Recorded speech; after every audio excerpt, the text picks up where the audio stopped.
Hello everyone, welcome back to the channel. कैसे हो आप सब लोग। आज की इस वीडियो में हम लोग आगे के टॉपिक्स को कवर करते हैं और आज की वीडियो में हम कवर करने वाले दो बहुत इंपॉर्टेंट टॉपिक जो कि है टॉपिक ऑफ इन्वेस्टमेंट और डेप्रिसिएशन। ये हमारी नेशनल इनकम में काफ़ी इंपॉर्टेंट है। यहाँ पे हमें कुछ कॉन्सेप्ट्स नए सीखने को मिलेंगे, तो होप आप वीडियो को एंड तक देखेंगे और आप अभी तक की सारी रिवीजन वीडियोज़ को देखते आए होंगे। तो बिना कोई टाइम वेस्ट किए चलिए वीडियो को स्टार्ट करते हैं। तो पहले हमें इन्वेस्टमेंट को पढ़ने से और डेप्रिसिएशन को पढ़ने से पहले हमें पढ़ना पड़ेगा कंजम्पशन एक्सपेंडिचर क्या होता है। तो consumption expenditure is the aggregate consumption expenditure in the economy. जितना भी हमारा एग्रीगेट कंजम्पशन एक्सपेंडिचर है इकोनॉमी में उसको कंजम्पशन एक्सपेंडिचर बोलते हैं। लेकिन अब ये कंजम्पशन एक्सपेंडिचर करता कौन है, तो ऑब्वियस सी बात है हमारा कंजम्पशन एक्सपेंडिचर करता है कंज्यूमर। अब कंज्यूमर कौन है, तो ये क्वेश्चन उठ के आता है कि who is the consumer in an economy. तो there are three consumers in an economy. पहला is household, the second is the government and the third is non profit private institutions. ठीक है, अब ये प्राइवेट इंस्टीट्यूशंस कौन है, जैसे कि NGO, temples, mosque, gurdwaras and others. Household क्या कंज्यूम करते हैं या जो गुड्स कंज्यूम करते हैं किस लिए करते हैं, अपनी सेटिस्फैक्शन को फुलफिल करने के लिए, to satisfy their wants. Government किस लिए कंज्यूम करती है, ताकि वो डिफेंस फोर्सेस में डिस्ट्रीब्यूट कर सके, या फिर मिड डे मील्स के लिए वो कंज्यूम करती है। और एनजीओस क्यों करता है, एनजीओस करता है अपनी चैरिटी के लिए। ठीक है, तो ये तीन लोग हैं, ये तीन ऐसे लोग हैं जिनको हम कंज्यूमर बोलते हैं और इनका जो एक्सपेंडिचर होता है अपनी कंजम्पशन के लिए उसको हम कंजम्पशन एक्सपेंडिचर बोलते हैं। तो अगर हमें कंजम्पशन एक्सपेंडिचर का फॉर्मूला बनाना है तो हमारे कंजम्पशन एक्सपेंडिचर का फॉर्मूला होगा consumption expenditure by household, by government and by not profit private institutions. ठीक है, अब आता है हमारा concept of investment. Concept of investment क्या है, इन्वेस्टमेंट क्या होती है, जब भी हम अपनी कैपिटल के स्टॉक को इंक्रीज करते हैं उसको हम इन्वेस्टमेंट करते हैं। मतलब अगर हमारे पास हमारा जो कैपिटल स्टॉक है वो फॉर सपोज एक्स है और हम उसमें कुछ एडिशन कर रहे हैं तो इस एडिशन वाले पोर्शन को हम इन्वेस्टमेंट कहते हैं। ठीक है, इसको एक एग्जांपल से समझते हैं कि फॉर सपोज एक प्रोड्यूसर के पास starting of the year 8 machine थी 2019 में, अब वो बढ़ाकर 10 हो गई हैं at the end of the year. ठीक है, स्टार्टिंग में उसके पास 8 थी and at the end of the year उसके पास 10 हैं। तो ये जो 2 मशीन उसने इंक्रीज करी इसको हम इन्वेस्टमेंट बोलेंगे। ठीक है, तो change in the capital stock of the producer और anyone is known as investment. Investment का दूसरा नाम होता है capital formation. Change in the stock of capital is also known as capital formation. अगर इकोनॉमी के व्यू पॉइंट से देखा जाए तो investment refers to the total production of capital goods during an accounting है। जितनी भी कैपिटल गुड्स का प्रोडक्शन हो रहा है हमारी इकोनॉमी में उसको इन्वेस्टमेंट कहते हैं। अब इन्वेस्टमेंट दो तरीके की होती है, एक होती है हमारी फिक्स्ड इन्वेस्टमेंट, एक होती है हमारी इन्वेंट्री इन्वेस्टमेंट। ठीक है, अगर आपको किसी भी पॉइंट पे वीडियो फास्ट लग रही हो तो आपके पास स्पीड स्लो डाउन करने का ऑप्शन होता है। This is a revision video, तो हमें यहाँ पे थोड़ा फास्ट ही चलना पड़ेगा। पहले पढ़ते हैं फिक्स्ड इन्वेस्टमेंट। फिक्स्ड इन्वेस्टमेंट क्या होती है, जब हम अपनी फिक्स्ड एसेट को इंक्रीज करते हैं, फिक्स्ड एसेट के स्टॉक को इंक्रीज करते हैं तो उसको फिक्स्ड इन्वेस्टमेंट कहते हैं। जैसे कि मैंने अभी आपको मशीन का एग्जांपल देके बताया। फिक्स्ड इन्वेस्टमेंट और इन्वेस्टमेंट को कैलकुलेट करने का तरीका हम ये देखते हैं कि हमारे एंड में कितना स्टॉक हमारे पास है, उसमें से हम बिगनिंग वाले को माइनस कर देते हैं, तो जितना चेंज आया होगा वो हमारी इन्वेस्टमेंट होती है। तो अगर हमें फॉर्मूला बनाना है तो formula is stock of the assets with the producer at the end of the accounting year minus stock of the asset with the producer at the beginning of the year। तो हमें पता चल जाएगा कि हमारा कितना इंक्रीज़ है stock में या फिर डिक्रीज़ है। अगर डिक्रीज़ होगा तो ऑब्वियस सी बात है वो इन्वेस्टमेंट नहीं होता है, जितना इंक्रीज़ होता है वही हमारा इन्वेस्टमेंट होता है। ठीक है, इसके बाद आता है फिक्स्ड इन्वेस्टमेंट को हम फिक्स्ड कैपिटल फॉर्मेशन भी बोलते हैं। जब हम इन्वेस्टमेंट को कैपिटल फॉर्मेशन बोल रहे हैं तो फिक्स्ड इन्वेस्टमेंट को फिक्स्ड कैपिटल फॉर्मेशन बोलेंगे, सिंपल एज दैट। अब फिक्स्ड इन्वेस्टमेंट की सिग्निफिकेंस क्या है, सबसे पहली सिग्निफिकेंस ये है कि वो हमारी प्रोडक्शन कैपेसिटी को रेज करता है। ये तीनों पॉइंट आपस में इंटरलिंक्ड है। अगर हमारी प्रोडक्शन कैपेसिटी इंक्रीज हो रही है तो उसकी वजह से हमारा जो लेवल ऑफ आउटपुट है इकोनॉमी में वो बढ़ जाएगा, और अगर हमारा आउटपुट का लेवल इंक्रीज हो रहा है तो उसकी वजह से हमारी इकोनॉमी ग्रो करेगी। इसको बोलते हैं जीडीपी ग्रोथ। तो समझो, अगर इन्वेस्टमेंट इंक्रीज हो रही है, इन्वेस्टमेंट हो रही है तो वो हमारी प्रोडक्शन कैपेसिटी को इंक्रीज करेगी, और प्रोड्यूसर की प्रोडक्शन कैपेसिटी इंक्रीज हो रही है, दैट मीन्स आउटपुट का लेवल इंक्रीज हो रहा है। आउटपुट का लेवल इंक्रीज हो रहा है तो हमारी इकोनॉमिक ग्रोथ भी इंक्रीज हो रही है, दैट मीन्स जीडीपी भी ग्रोथ कर रही है। ठीक है, now the second type of investment that is inventory investment. Inventory investment, अब इन्वेंट्री कितने तरीके की होती है प्रोड्यूसर के पास, there are 3 types of inventory जो एक प्रोड्यूसर होल्ड करके रखता है। एक तो होती है उसकी फिनिश्ड गुड्स की, यहाँ पे बात प्रोड्यूसर की हो रही है, सेलर या रिटेलर की नहीं हो रही है। मैन्युफैक्चरर यानी कि प्रोड्यूसर जो प्रोड्यूस करता है, तो उसके पास ऐसा सामान होगा इन्वेंट्री जो पूरा बन के रेडी होगा, ऐसा होगा जो आधा बना होगा आधा अभी बाकी है, या फिर ऐसा होगा जो अभी पूरा कन्वर्ट होना बाकी है जिसको हम रॉ मटेरियल बोलते हैं। तो जितना भी इनमें चेंज आ रहा है ड्यूरिंग द ईयर, हो सकता है कि हमारे raw material starting of the year कुछ और थे, एंड ऑफ द ईयर कुछ और हैं, semi finish goods starting of the year कुछ और थे, एंड ऑफ द ईयर कुछ और हैं, finish goods starting of the year कुछ और थे, एंड ऑफ द ईयर कुछ और है, तो उनके चेंज को हम इन्वेंट्री इन्वेस्टमेंट बोलते हैं। ठीक है, तो फॉर्मूला वही बन के आता है, inventory stock at the end of the accounting year minus inventory stock at the beginning of the accounting year. इसको चेंज इन इन्वेंट्री स्टॉक या इन्वेंट्री इन्वेस्टमेंट भी बोलते हैं। और ये इन्वेंट्री जो है, inventory stock, it includes finished goods, semi finished goods and raw material.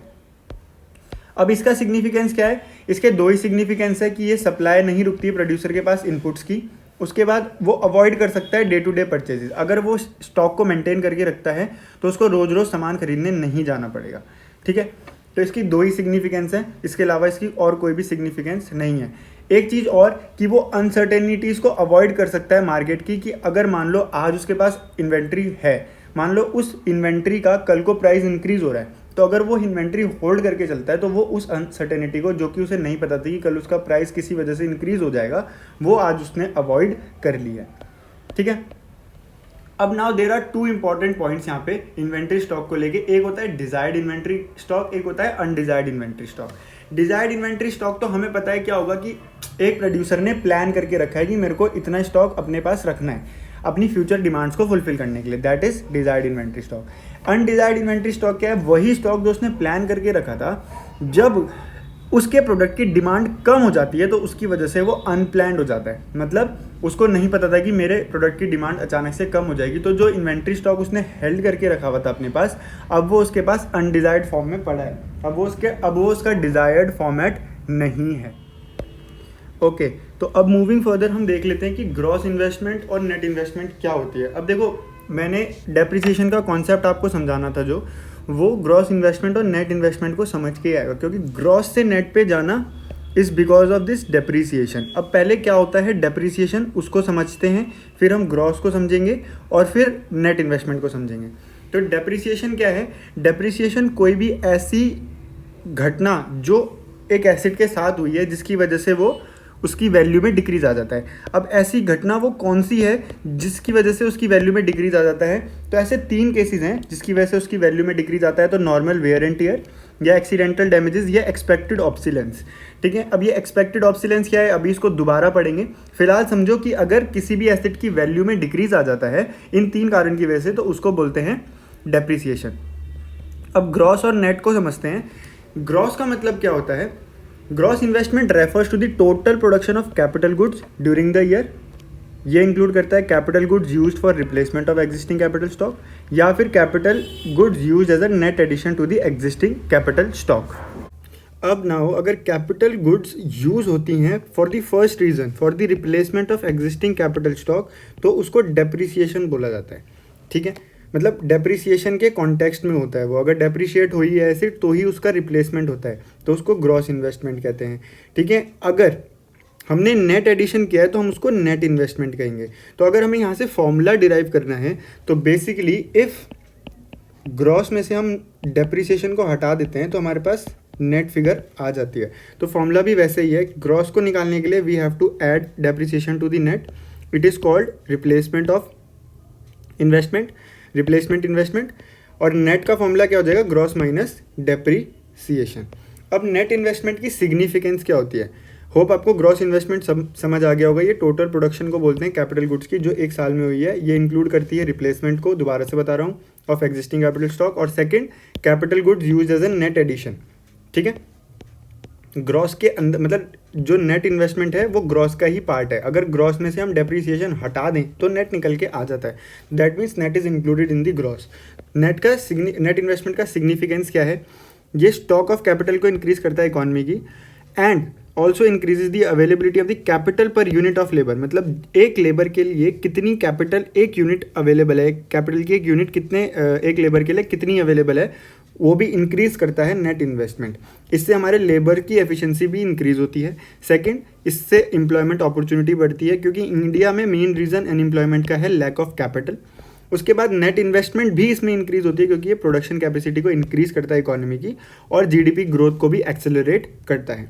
Obviously बात है, इन्वेस्ट ज़्यादा करोगे, प्रोडक्शन कैपेसिटी इंक्रीज होगी, आपके लेबर के पास ज़्यादा काम आएगा, तो उसकी वजह से आपकी जीडीपी में ग्रोथ आएगा ही आएगा। I want you guys to pause the video and read the difference between gross investment and net investment.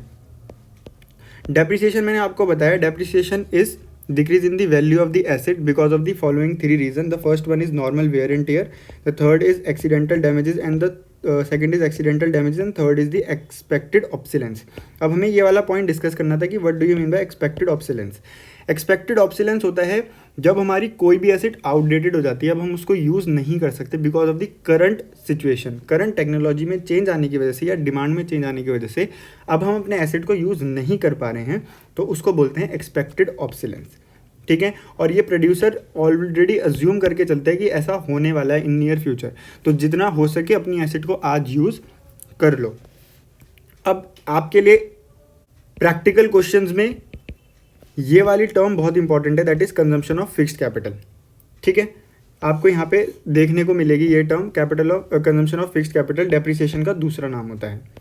ठीक है, अब बात आती है एक अगले टॉपिक की, that is depreciation reserve fund. Obviously बात है, आपने रिजर्व फंड पढ़े ही होंगे कि रिजर्व फंड क्या होता है। जब भी हम फ्यूचर के किसी अनसर्टेनिटी के लिए कुछ पैसे को सेव करके रखते हैं तो उनको रिजर्व्स क्रिएट करना बोलते हैं। ठीक है, रिजर्व्स तो बहुत तरीके के होते हैं, बट जर्नल सेंस में रिजर्व का मतलब यही होता है। तो डेप्रिसिएशन रिजर्व फंड क्या होता है? डेप्रिसिएशन रिजर्व फंड ये होता है कि जितना डेप्रिसिएशन हमारी एसेट में हो रहा है, तो एक दिन हमें वो एसेट ऐसा टाइम आएगा जब उसको रिप्लेस करना होगा, तो उसको रिप्लेस करने के लिए हमारे पास फंड्स अवेलेबल हों, उसके लिए हमने डेप्रिसिएशन रिजर्व फंड को क्रिएट किया होता है। तो यहाँ पे है, depreciation reserve fund is a fund to replace the worn out fixed asset, it fulfills the need for replacement investment. Lack of depreciation reserve implies lack of replacement investment. ठीक है, अगर हमें डेप्रिसिएशन रिजर्व फंड कम बनाया होता है तो हमारे पास replacement investment भी कम होती है। तो जितना वॉर्न आउट फिक्स्ड एसेट है उसकी नीड को फुलफिल करने के लिए हमें रिप्लेसमेंट इन्वेस्टमेंट चाहिए होती है, उसके लिए ही डेप्रिसिएशन रिजर्व फंड को क्रिएट किया जाता है। दोबारा से हमारे पास ये हॉट टॉपिक आता है, एक्सपेक्टेड एंड अनएक्सपेक्टेड ऑब्सोलेंस। पक्का आ सकता है, इंपॉर्टेंट है, बहुत अलग सा है, तो एमसीक्यू में भी आ सकता है। अनएक्सपेक्टेड ऑब्सोलेंस, एक्सपेक्टेड ऑब्सोलेंस क्या है? एक्सपेक्टेड ऑब्सोलेंस है दो चीज़ों की वजह से, या तो टेक्नोलॉजी में चेंज आया या तो डिमांड में चेंज आया। ठीक है, तो आपकी एसेट आउटडेटेड हो गई, उसकी वैल्यू डिक्रीज हो गई, दैट इज एक्सपेक्टेड ऑब्सोलेंस। दो reason, change in technology, change in demand. And what is unexpected, आपको नहीं पता था कि ये चीज़ होने वाली है और अचानक से उसके होने की वजह से आपकी एसेट डिक्रीज की वैल्यू डिक्रीज हो जाती है। जैसे नेचुरल क्लैमिटी आने की वजह से आपकी एसेट पूरी तरीके से खराब हो गई, अर्थक्वेक या फ्लड या फायर की वजह से। ठीक है, या फिर fall in the market value of the asset where there is an economic recession, जहाँ पे इकोनॉमिक रिसेशन हो रखा है वहाँ पे अगर आपकी एसेट में मार्केट वैल्यू में डिक्रीज आ जाता है तो उसको बोलते हैं अनएक्सपेक्टेड ऑब्सोलेंस, क्योंकि ये अनकंट्रोलेबल है, इसको आप कंट्रोल नहीं कर सकते हो, ये बहुत अनसर्टेन होता है। ठीक है, तो loss of the value of fixed asset owing to unexpected obsolescence is also called capital loss. अगर आपको क्वेश्चन आए अनएक्सपेक्टेड ऑब्सोलेंस तो भी यही लिखना है, और आपको क्वेश्चन आए कैपिटल लॉस क्या क्या होता है तो भी आपको यही आंसर लिखना है। ठीक है, और हम सिर्फ एक्सपेक्टेड ऑब्सोलेंस को ही कंसिडर करते हैं नेशनल इनकम को एस्टिमेट करने के लिए, डेप्रिसिएशन को एस्टिमेट करने के लिए। नेशनल इनकम की कैलकुलेशन में जो डेप्रिसिएशन हमें एस्टिमेट करना है वो एक्सपेक्टेड ऑब्सोलेंस की वजह से जो है वही इंक्लूड किया जाता है। तो this line is also very important for you. Hope आप यहाँ तक अच्छे से चीज़ों को समझ पाए। तो आज हमने दो टॉपिक कवर किए, छोटा सा कंजम्पशन एक्सपेंडिचर का टॉपिक कवर किया, इन्वेस्टमेंट का टॉपिक कवर किया और डेप्रिसिएशन का टॉपिक कवर किया। तो आज की वीडियो में सिर्फ इतना ही। होप आप रिवीजन कर रहे हैं और आपने अच्छे से सारी वीडियोस को देखा है। Thanks for watching this video till here. If you have watch the video then do subscribe to the channel, like the video and share it with your friends. See you in the next video. Till then, take care and bye bye.